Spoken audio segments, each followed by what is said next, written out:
यामागे बीजेपीचा तिथला एक राजकीय नेता ही दंगल घडवू इच्छित होता। ती दंगल झाली नाही। या सरकारला काहीही करून दंगल पेटवायची आहे आणि पोलिसांना पुढे हत्यार म्हणून पाठवायचं आहे।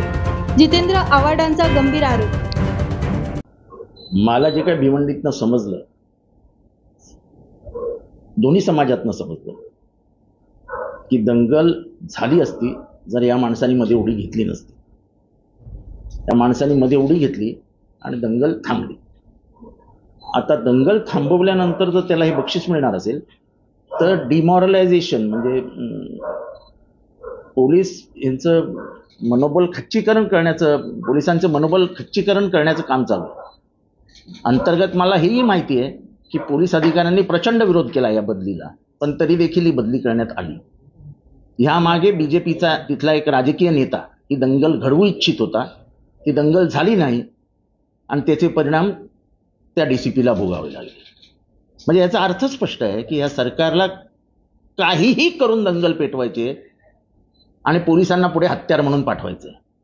मी पोलिसांनाच विनंती करीन की तुम्ही हत्यार बनू नका, यांना दंगल घडवायची आहे आणि निवडणूक जिंकण्याचा यत्किंचितही त्यांचा आता आधार राहिलेला नाही। त्यांना माहिती आहे प्रत्येक सर्वे त्यांच्या विरोधात जातोय आणि असं जर करतील तर अजून सर्वे विरोधात जातील। कारण का हिंदू हा कधीच आक्रमक, हिंसा आवडणारा हा कधीच नव्हता आणि त्याच्यामुळे शांततेने तिथे जीवन चालू आहे। एकदा दंगल झाली 84 साली, त्याचे परिणाम आजपर्यंत तिथे भोगतायत लोक।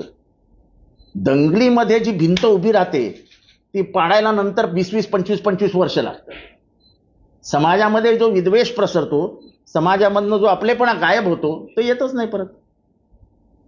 आणि त्यामुळे दुर्दैवी आहे की पोलीस खात्याला तुम्ही बळी करतात, त्या डीसीपीला बळी केला आणि तोही 24 तासात। काही इन्क्वायरी केली असती, काही दाखवलं असतं, बदलीचं काही कारण दिलं असतं, तुम्ही बदली का केलीत? दंगल झाली नाही म्हणून? आश्चर्य।